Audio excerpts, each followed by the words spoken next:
After having one of the most emotional and impactful episodes of the entire For All Mankind series last week, this week's episode, episode 4, felt like the real starter for this season, kind of a spark plug in a way for season 5. Let's talk about it, full spoilers, you have been warned. I wasn't really sure how they were going to pick up from last week's episode, celebrating Ed Baldwin, sending the character off, the core character of this entire story, but I think they did a really good job in this episode and transitioning and setting up the entire story that we're going to be following next. And it's a story that we've seen time and time again, the story of technology and robots and even AI taking over the roles of humans, but it doesn't sound as boring or overused when you place it on Mars like in For All Mankind. It's a natural growth for the story. It makes complete sense for the show and makes sense to have Dev at the center of it because it's absolutely something he would do. We had heard so much before the season about season 5 being about the next generation, the first full generation of humans who have been raised on Mars, and I've kind of been waiting to see why I should care or embrace these characters like Alex and Lily as my main characters going forward, but this episode was kind of the turning point for me. With the reveal that Dev and others want to automate Mars, not only does it make sense for the story, but I want to see Alex, Lily, possibly Avery Stevens, and others be the ones to ignite the rebellion against them.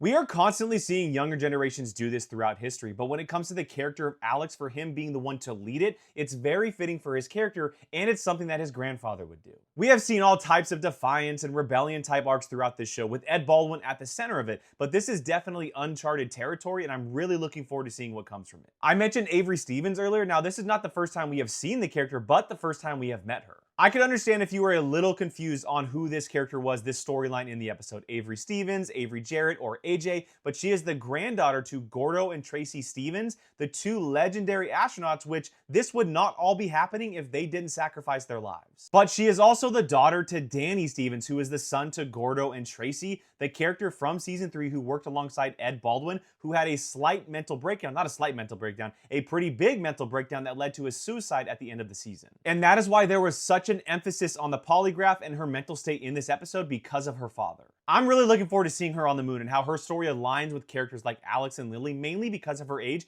but also because her grandfather was best friends with Alex's grandfather. I pretty much feel like Leonardo DiCaprio in Django Unchained right now. You had my curiosity in the first 3 episodes, but now you have my attention after this 4th episode. Let me know your thoughts on this episode below and what you think about the season overall. And if you're looking for more TV reviews and content, just go and hit that follow button.